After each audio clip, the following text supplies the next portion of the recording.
उनकी संदिग्ध मौत हो गई है। हिमाचल के कुल्लू में संदिग्ध मौत की जानकारी मिली। बाबूलाल सोरेन के बड़े बेटे की मौत की जानकारी मिली है।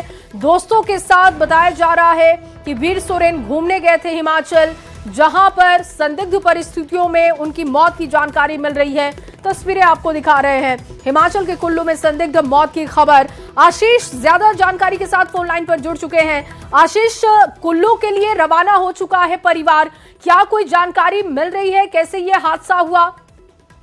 जी, लगातार एक दुखद खबर सुबह सुबह सामने आई, जहां झारखंड के पूर्व मुख्यमंत्री चंपई सोरेन के नाती और जो बड़े बेटे बाबूलाल सोरेन के बड़े बेटे हैं वीर सोरेन की संदिग्ध व्यवस्था में मौत हो गई। जिस तरह बातें सामने आ रही कि वो 5 से 6 की संख्या में अपने दोस्तों के साथ वो 2 दिन पहले हिमाचल पहुंचे थे और कुल्लू मलानी में लगातार जो है वो एक होटल लेकर वहां पर अपनी जो है पिकनिक मनाने के तौर पर वहां अपने दोस्तों के साथ गए थे और इसी दौरान वो बर्फ में स्केटिंग कर रहे थे और जिसके बाद उनकी तबीयत खराब होती है और उसके बाद वो होटल आते हैं। जब होटल में आते हैं तो वो बेहोश हो जाते हैं। उसके बाद आनंद फानंद में वहां के लोगों उनके दोस्तों द्वारा उन्हें एक निजी अस्पताल में ले जाया जाता है, जिसके बाद डॉक्टरों ने उन्हें देखते साथ ही उन्हें मृत घोषित कर दिया।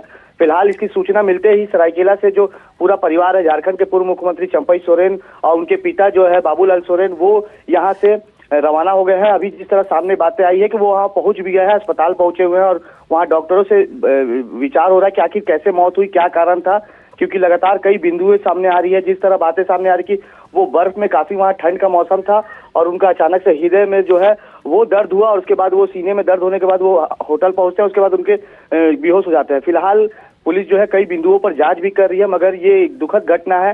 फिलहाल चंपई सोरेन वहां मौके पर पहुंच गए हैं और अब जो है आगे का प्रोसेस जो है उनके बॉडी को लेकर यहाँ सरायकेला लाया जाएगा। जी आशीष, परिवार के किसी सदस्य से कोई अब तक जानकारी दी गई है सोशल मीडिया के जरिए या फिर कोई भी ऐसी जानकारी साझा की गई हो, आपने संपर्क करने की कोशिश की हो इस हादसे के बाद?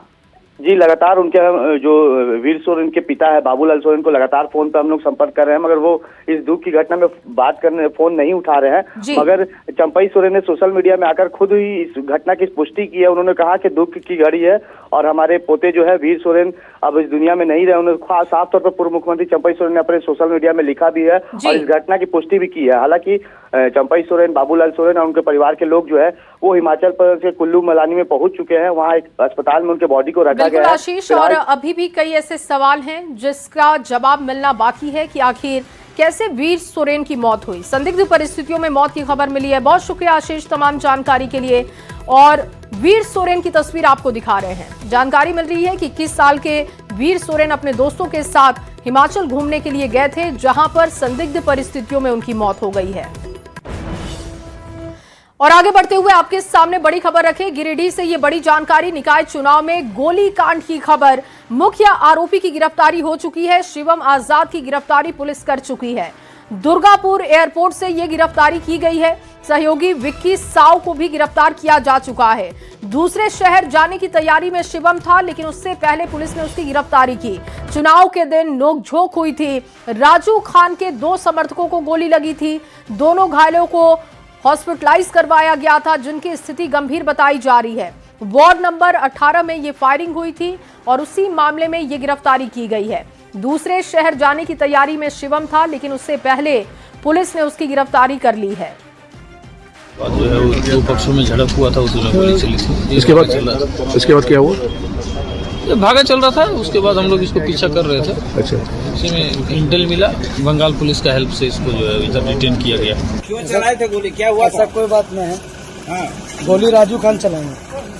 कौन है राजू खान? कौन है? बस मालिक है। तो राजू खान के 2 समर्थकों को गोली लगी थी। वार्ड नंबर 18 में ये फायरिंग हुई थी निकाय चुनाव के दौरान, जिसको लेकर पुलिस की तरफ से ये बड़ी कामयाबी हासिल हुई है और गिरफ्तारी हो चुकी है। शिवम की गिरफ्तारी की गई है, जिसको मुख्य आरोपी बताया जा रहा है। और शिवम का सहयोगी विक्की साव की भी गिरफ्तारी हो चुकी है, जिनकी तस्वीरें हम आपको दिखा रहे हैं। शहर छोड़ने की तैयारी में ये थे, लेकिन उससे पहले पुलिस ने जानकारी मिलने के साथ ही इनकी गिरफ्तारी की है। आपको बता दें कि निकाय चुनाव के दौरान फायरिंग हुई थी। वार्ड नंबर 18 में गोलीकांड।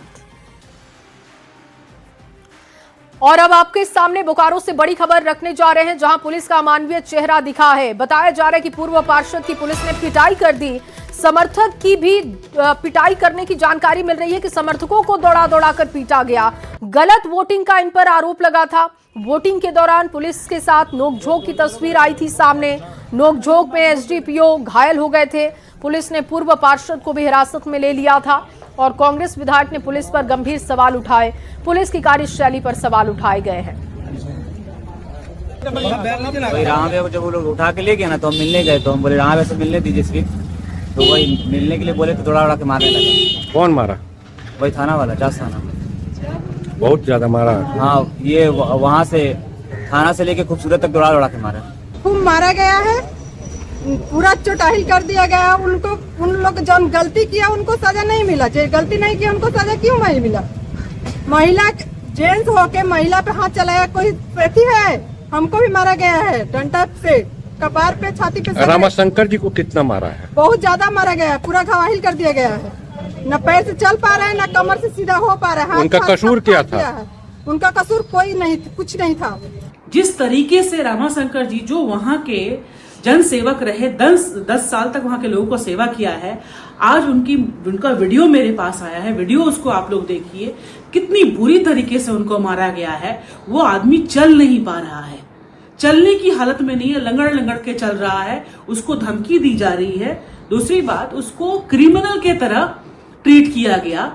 और मैं दावे के साथ कह सकती हूं कि वो व्यक्ति इतना सरल आदमी है, उसके नाम से एक कोई कंप्लेन नहीं होगा किसी थाने में, एक कोई कंप्लेन नहीं होगा। उसके बावजूद आज उसकी हालत बहुत बुरी है। जिस तरीके से वो लोग मारे हैं, पैर में भी वो चल नहीं पा रहा है, पूरा कपड़ा फटा हुआ है। ये कहीं से भी न्याय उचित नहीं है। जिस तरीके से वहां का जिला प्रशासन ने किया है, बहुत ही निंदनीय, बहुत ही निंदनीय।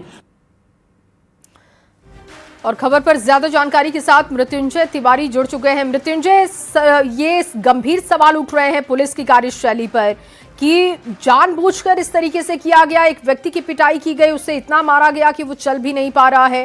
कांग्रेस विधायक ने भी पुलिस पर सवाल उठाए हैं। ये मामला क्या है और क्या पुलिस की भूमिका संदिग्ध दिखाई दे रही है? देखिए, 23 तारीख को जिस दिन मतदान था, उसी दिन 32 नंबर वार्ड जो वन विभाग के विश्रामागार में जो वोटिंग चल रही थी, उसी दौरान जो है कुछ लोगों पर ये आरोप है, पार्षद जो प्रत्याशी हैं, कि कुछ लोग अंदर गलत कर रहे थे। उसी का विरोध रामाशंकर, उनके पति जो है पूर्व पार्षद, वो कर रहे थे। इसी दौरान पुलिस ने उनको बाहर निकाला और कैंडिडेट को भी बाहर निकाला। नियमतः कैंडिडेट को बाहर नहीं निकाला जा सकता है अगर नियमावली की बात करें, लेकिन निकाला गया। उसी का विरोध किया। उनकी पत्नी पर जब पुलिस वाले ने पिटाई की तो स्वाभाविक है पति आक्रोशित होगा। और इसी दौरान जब वो हाथ छुड़ाने लगा तो उसी दौरान डीएसपी को चोटिल हुआ। डीएसपी को चोटिल होने के बाद रामाशंकर को ले जाकर जिस प्रकार से पिटाई की गई, तस्वीर आप देख सकते हैं, बर्बरता की हद पार कर दी गई है। वो चल नहीं पा रहा है। एक क्रिमिनल को जब बोकारो पुलिस लाती है तो उनको एक हीरो के रूप में पेश करती है। पिछले दिनों एक घटना हुई थी, हत्या हुई थी, उस दौरान देखी गई थी। और एक पूर्व पार्षद हैं, जो जनसेवक हैं, जो वार्ड में काम करते हैं, एक भी आपराधिक रिकॉर्ड नहीं है, और इस तरह से बर्बरता पूर्वक पिटाई की गई है। कहीं न कहीं हम अमानवीय चेहरा, बिल्कुल अमानवीय बर्ताव किया गया है। लेकिन मृत्युंजय, क्या किसी अधिकारी ने अब तक इसको लेकर बयान दिया है? एक्शन की बात सामने आई है? देखिए, अधिकारी तो खुद इस मामले में इन्वॉल्व हैं। अधिकारियों ने ही पार्षद पति को पिटवाने का काम किया है, तो उनका वो क्यों आगे आएंगे? क्योंकि पुलिस अपने अधिकारी पर जो हमला हुआ उसको लेकर वो अपने जो मारपीट करने का आरोप है, तो पुलिस नहीं सामने आ रही। लेकिन जिस प्रकार से विधायक ने इस मामले को उठाया, विधानसभा में उठाने की बात कही है, कहा है कि एक निर्दोष व्यक्ति को इस तरह पिटाई, हालांकि कानून जो है अपना काम करेगी, लेकिन जिस तरह से पिटाई, आप तस्वीर देख सकते हैं, एक व्यक्ति जिस तरह से पकड़ कर ले जाया जा रहा है, तो हम कह सकते हैं कि पुलिस का जो अमानवीय चेहरा है, इस पर कार्रवाई होनी चाहिए, जिन्होंने भी कानून हाथ में लिया है। जी, बहुत शुक्रिया तमाम जानकारी के लिए मृत्युंजय आपका। गलत वोटिंग का देखिए आरोप लगा था और उसके बाद जमकर पिटाई की गई है। पूर्व पार्षद की पिटाई की गई है। वोटिंग के दौरान नोकझोंक की तस्वीरें बनी थी और अब परिवार का कहना है कि पुलिस ने जानबूझकर इनकी पिटाई की है, इतना पीटा है। जिस तरीके से इनको ट्रीट किया गया वो सही नहीं है। अमानवीय चेहरा पुलिस का और इस पर कार्रवाई होनी चाहिए। और अगली खबर धनबाद से अब आपके सामने रखने जा रहे हैं, जहां नगर निगम चुनाव के दौरान वार्ड संख्या 22 के सुसनी लेवा इलाके में मतदान के समय तनावपूर्ण स्थिति बनी थी। बूथ संख्या 58, 59, 13 और 14 पर 2 पार्षद प्रत्याशियों के समर्थक आमने सामने आ गए थे और इसमें जेएमएम नेता शिल्पी कुमारी के प्रतिनिधि के साथ कई लोग घायल हुए थे। पुलिस ने मारपीट के मामले को लेकर बरवा अड्डा थाने में एफआईआर भी दर्ज की है। एसएसपी ने घटना की गंभीरता स्वीकार करते हुए कार्रवाई की पुष्टि की। वो लगभग स्टार्टिंग 10 साढ़े 10 बजे की ही घटना है। उसमें एफआईआर दर्ज करने के लिए हमें आदेश दिया हुआ है। अगर कोई लिखित में आता है अपोजिट पार्टी से तो एफआईआर दर्ज करेंगे, अगर लिखित में नहीं आता है तो पुलिस अपने बयान पे एफआईआर दर्ज करेगी और उसमें कठोरतम एक्शन लेंगे हम लोग। उसमें जो 3 गाड़ियाँ थी उस गाड़ी के नंबर भी हम लोगों के पास उपलब्ध है, जो आदमी है उसका नाम भी पता है, तो बाय नेम उसमें एफआईआर किया जाएगा और आगे कार्रवाई की जाएगी। और चलिए अगली खबर आपके सामने अब धनबाद से रखने जा रहे हैं, जहां मतदान के दौरान हुई हिंसा के बाद मेयर प्रत्याशी संजीव सिंह एसएनएमएमसीएच पहुंचे और घायलों से उन्होंने मुलाकात की है। उन्होंने अस्पताल अधीक्षक डॉक्टर डीके से मुलाकात की है, घायलों के बारे में जानकारी ली गई, सर्जिकल आईसीयू में भर्ती मरीजों से बातचीत की है। बता दें कि झरिया थाना क्षेत्र के दास बस्ती में मतदान के दौरान 2 पक्षों में मारपीट हो गई थी और दोनों ही तरफ से कई लोग गंभीर रूप से घायल हुए थे। क्या हुआ था कि वोट चल रहा था और उसमें हम टोटो से जो बेसहारा लोग जो चल नहीं पा रहे थे उसके लिए टोटो किया गया था पवन दास का द्वारा, तो उसके वजह से हम लोग ले जाना और ले आना का काम कर रहे थे। तो इसी वजह से जब वोटिंग खत्म हो गया तो पवन जी बोले हमको कि ठीक है अभी सील करके हम जा रहे हैं, तुम लोग जाओ। तो हम उसी बीच हम टोटो निकाल के जाने लगे। इसी बीच में पीछे से मेरा वार हुआ और बोलने लगा कि तुमको मना कर रहे थे ना आदमी ढोने के लिए, तुम ज्यादा बन रहा था ना। देखिए कल चुनाव के दौरान जो है जब चुनाव संपन्न हो गया था उसके बाद जो है जो जानकारी मिली कि 14 नंबर वार्ड एक बूथ पे जो है वहाँ कुछ अपना सामान उमान रखा हुआ था, उसको लेके घर लौट रहे थे। तो लोगों को थोड़ा ये बुरा लगा कि हमारे समर्थन में लोग थे, तो वहाँ पे उनको जो है 4-5 लोग मिलके जो है दम भर पहले लाठी से पीटे और उसके बाद पत्थर उठा के सर पे मार दिया, तो घायल। और चलिए अब आगे बढ़ते हुए आपके सामने एक बड़ी खबर रखने जा रहे हैं। गुमला से ये बड़ी खबर मिल रही है। शादी से लौट रही युवती से गैंग रेप की घटना को अंजाम दिया गया। 2 घंटे में 4 आरोपियों की गिरफ्तारी हो चुकी है और शादी समारोह से लौटते वक्त गैंग रेप किया गया। घर पहुंचाने का झांसा देकर गैंग रेप की घटना को अंजाम दिया गया है। घटना के बाद फरार हो गए थे आरोपी। भरनो थाना क्षेत्र का ये मामला बताया जा रहा है। हालांकि इस पूरे मामले में 4 आरोपियों की अब तक गिरफ्तारी हो चुकी है, जिनकी तस्वीरें हम आपको दिखा रहे हैं। शादी से लौट रही थी युवती, जिसको घर पहुंचाने का झांसा दिया गया और उसके बाद उसके साथ गैंग रेप की घटना को अंजाम दिया गया है। इस मामले में 4 आरोपियों की गिरफ्तारी हो चुकी है। घर पहुंचाने का झांसा दिया गया था। घटना के बाद से ये सभी आरोपी फरार थे। भरनो थाना क्षेत्र का ये मामला बताया जा रहा है। और अगली बड़ी खबर अब आपके सामने रख रहे हैं। देवघर से ये बड़ी खबर, सुरक्षा व्यवस्था के बीच सफलता मिली है। पैसेंजर ट्रेन से लावारिस बैग जब्त, अवैध हथियार और कारतूस बरामद किया गया। सूचना मिलते ही पुलिस मौके पर पहुंच गई। सूचना के बाद स्टेशन पर अफरा तफरी का माहौल बना। पुलिस ने स्थिति को नियंत्रित किया। पुलिस बैग की जांच कर रही है, खंगाल रही है कि आखिर इस बैग में क्या है और ये बैग किसने यहां तक पहुंचाया है। अवैध हथियार, कारतूस बरामद किए गए हैं। इससे आप ये देख रहे हैं, गहने भी बरामद किए गए हैं और सूचना के बाद स्टेशन पर अफरा तफरी का माहौल बन गया था क्योंकि इस बैग में हथियार भी थे। हालांकि पुलिस अब इसके बारे में ज्यादा जानकारी जुटा रही है। अपराधियों के बड़े मंसूबे को देवघर जीआरपी पुलिस ने नाकाम कर दिया है। देवघर से जमालपुर पैसेंजर ट्रेन में छापेमारी के दौरान जीआरपी देवघर को एक लावारिश अवस्था में पड़े बैग को मिला।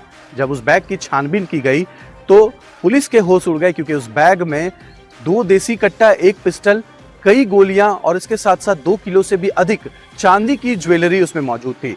जब इसमें जांच पड़ताल की गई और रेलवे पुलिस के द्वारा बताया गया कि शराब को लेकर जांच पड़ताल की जा रही थी, उसी समय यह संदिग्ध अवस्था में इस बैग को मिला। जब इस बैग को खोला गया तो इसमें जो बंदूकें निकली हैं, जो गोलियां निकली हैं और जो ज्वेलरी निकली है, इससे ये कयास लगाए जा रहे हैं कि किसी बड़ी आपराधिक घटना को अंजाम देने के लिए अपराधी यहाँ पर बंदूक लेकर पहुंचे होंगे, लेकिन इसमें किसी तरह की कोई गिरफ्तारी नहीं हुई है। वहीं पूरे मामले को लेकर रेलवे पुलिस सघन जांच पड़ताल भी कर रही है। फिलहाल इस उपलब्धि पर रेलवे पुलिस अपनी बड़ी उपलब्धि बता रही है। मनीष दुबे, न्यूज़ 18 देवघर। और अगली खबर हजारीबाग से आपके सामने रख रहे हैं, जहां बढ़ती बाइक चोरी की घटनाओं पर पुलिस ने बड़ी कार्रवाई की है और एक संगठित बाइक चोर गिरोह का पर्दाफाश किया। एसपी अंजनी अंजन के निर्देश पर गठित एसआईटी ने नापो कला में ये छापेमारी की थी और चोरी की 23 मोटरसाइकिल बरामद की गई है। मौके से आरोपी को गिरफ्तार किया गया। उसकी निशानदेही पर अन्य वाहन भी बरामद हुए। अन्य आरोपियों की इसमें तलाश हो रही है। एसआईटी की टीम द्वारा एक सतीश प्रजापति, जो कि बड़का ग्राम नापो खला थाना बड़का गांव क्षेत्र का रहने वाला है, इसकी गिरफ्तारी हुई है। इसके आधार पर इसने अपने गिरोह के अन्य 4-5 व्यक्तियों का भी नाम बताया है और उसकी निशानदेही पर हम लोगों ने कुल 23 की संख्या में मोटरसाइकिल की बरामदगी की है, जिसमें स्प्लेंडर मोटरसाइकिल 14 है, पैशन प्रो 3 है, अपाची 2 है, पल्सर मोटरसाइकिल 2 और ग्लैमर मोटरसाइकिल 2 है। और अगली खबर धनबाद से है, जहां लॉजिस्टिक पार्क में बैटरी चोरी की घटना सामने आई है। गोपालगंज में 3 घरों में भी चोरों ने चोरी की घटना को अंजाम दिया है। मामले की शिकायत दी जा चुकी है लिखित में। आशंका थी कि चोरी की करतूत निर्माणाधीन मकान में लगे सीसीटीवी कैमरे में कैद हुए। फुटेज जांच के लिए अधिकारी पहुंचे। जब वहां पर पहुंचे तो चोरों के बारे में जानकारी मिली और इसके बाद चोरों ने सीसीटीवी का डीवीआर भी चोरी कर लिया ताकि सबूत मिटाए जा सके। हालांकि पुलिस इस पूरे मामले की तफ्तीश में जुटी है। मुझे यहाँ के एक निवासी हैं शुक्ला सिंह, वो हमको फ़ोन किया कि आप जल्दी से घर आइए, यहाँ पे आपका सारा ग्रिल गेट घर का और आपका गोदाम का गेट सारा खुला हुआ है, ताला वाला तोड़ के आपका खुला हुआ, हम लोग देखे नहीं है, आप आके देखिए। तो जैसे ही मैं आया, मैंने देखा कि मेरा कैमरा रिकॉर्डिंग जिसमें होता है डीवीआर मशीन, वो मेरा गायब है और मेन लाइन जहाँ से हम ट्रांसफार्मर से अपने घर तक मेन लाइन जाने थे केबल, वो मेरा केबल गायब है। बाकी इन्वर्टर LCD वगैरह मेरा सब सही है। और अगली बड़ी खबर आपके सामने अब पलामू से रखने जा रहे हैं। जिलाध्यक्ष सड़क दुर्घटना में घायल। जिलाध्यक्ष अमित सहित 3 लोग घायल हो गए हैं। शादी समारोह से लौटते वक्त हादसे का शिकार हो गए। 2 कारों की टक्कर की जानकारी है जिसमें यह हादसा हुआ। सभी का अस्पताल में इलाज हो रहा है। सतबरवा थाना क्षेत्र का मामला बताया जा रहा है। गाड़ी की स्थिति देखकर आप अंदाजा लगा सकते हैं कि कितना भयंकर यह हादसा रहा होगा, जिसमें 3 लोग गंभीर रूप से घायल हैं। शादी समारोह से ये लौट रहे थे और हादसे का शिकार हो गए। 2 कारों की ये टक्कर हुई। 3 लोगों के घायल होने की खबर। सभी को हॉस्पिटलाइज करवाया जा चुका है। घटनास्थल की तस्वीरें भी आप देख रहे हैं। सतबरवा थाना क्षेत्र का ये मामला है। तो पलामू से लगातार बड़ी जानकारी आपके सामने रख रहे हैं। जिलाध्यक्ष सड़क दुर्घटना में घायल हुए हैं।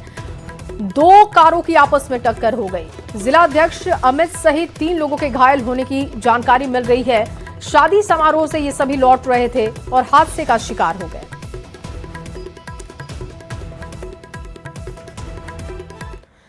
और 27 फरवरी को निकाय चुनाव की मतगणना होनी है और उससे पहले बीजेपी के एक प्रतिनिधिमंडल ने निर्वाचन आयोग से मुलाकात की है। मतगणना निष्पक्ष कराने की मांग की गई है। उन्होंने कहा कि सभी जगह मतगणना सीसीटीवी की निगरानी में होनी चाहिए। साथ ही जब तक परिणाम न आए तब तक मतगणना रुकनी नहीं चाहिए।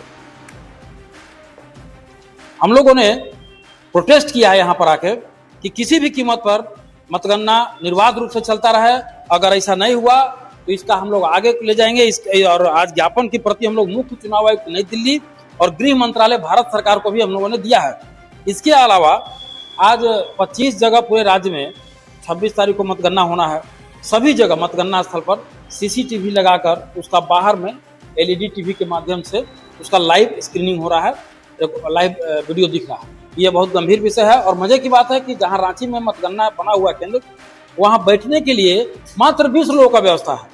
अब सोचिए कि कहां से इतने दलों के लोग जो भी हमारे उम्मीदवार हैं, इतने लोग उम्मीदवार, एक प्रतिनिधि भी जाएगा तो कहां से बैठ पाएगा। ऐसा जानबूझ के व्यवस्था किया गया है कि पूरे राज्य में जिस दिन मतदान के दिन जिस प्रकार हिंसा हुआ और लोग वोट के लिए इधर उधर खोजते रहे, ये सब व्यवस्था जिला निर्वाचन पदाधिकारी ने मिलकर किया है। उसी तरह मतगणना में भी राज्य के सभी जिला निर्वाचन पदाधिकारी मिलकर सरकार को तोहफा देना चाहते हैं कि हम लोगों ने लूट खसोट कर ये आपको निर्वाचित करके हम लोग दे रहे हैं, यही हम लोग की तरफ से गिफ्ट है। इसका विरोध हम लोगों ने लिखित में दिया है। और इतना ही नहीं, अगर ये नहीं हुआ, सही ढंग से नहीं हुआ, तो आप ये मत समझिएगा कि आप निर्वाचित कर दीजिएगा और हम लोग चुपचाप बैठे रहेंगे। और अगली खबर धनबाद से, जहां धनबाद नगर निकाय चुनाव 23 फरवरी को नगर निकाय चुनाव के बाद बैलेट बॉक्स को कड़ी सुरक्षा के बीच राजकीय पॉलिटेक्निक में रखा गया है। यहां स्ट्रांग रूम तैयार किया गया है जिसमें 3 लेयर की सुरक्षा व्यवस्था है। 2 लेयर में पुलिस और 1 लेयर में जैप के जवान तैनात रहेंगे। प्रत्याशियों के समर्थकों ने टेंट बनाना भी यहां पर शुरू कर दिया है ताकि वो निगरानी कर सके। धनबाद नगर निगम और चिरकुंडा नगर परिषद का चुनाव 23 तारीख को छिटपुट घटनाओं के साथ संपन्न हो गया है और अब सभी प्रत्याशियों की किस्मत मतपेटी में कैद हो चुकी है। अभी हम राजकीय पॉलिटेक्निक धनबाद में हैं, जहां पर कि स्ट्रांग रूम बनाया गया है और धनबाद नगर निगम और चिरकुंडा नगर परिषद में 23 तारीख को जो चुनाव हुए थे वह सभी मतपेटी इसी पॉलिटेक्निक में रखा गया है। मतपेटियों की सुरक्षा को लेकर यहाँ पुख्ता इंतजाम किए गए हैं और साथ ही साथ 27 तारीख को जो मतगणना होने वाली है उसे लेकर यहाँ तैयारी भी शुरू कर दी गई है। फिलहाल यहाँ पर सुरक्षा गार्डों को तैनाती की गई है और जिन जिन वार्डों में मतपेटियां खुलेंगी वह जगह भी निर्धारित कर दी गई है और सभी जगह घेराबंदी भी जिला प्रशासन के द्वारा किया गया है। धनबाद नगर निगम के 55 वार्ड और साथ ही साथ नगर निगम के 21 वार्ड के प्रत्याशियों की किस्मत अभी मतपेटी में बंद है। धनबाद मेयर प्रत्याशी के रूप में 29 प्रत्याशियों ने अपने भाग्य जनता को सौंपा था, लेकिन जनता किसे अपना मेयर चुनती है और किसे अपना वार्ड पार्षद वह 27 तारीख के मतगणना के बाद ही पता चल पाएगा। फिलहाल यहाँ पर जितने भी प्रत्याशी थे उनके लोग अब यहाँ पर टेंट बनाना शुरू कर दिए हैं। संजय गुप्ता, न्यूज़ 18 धनबाद। और चले इस ग्राउंड रिपोर्ट के साथ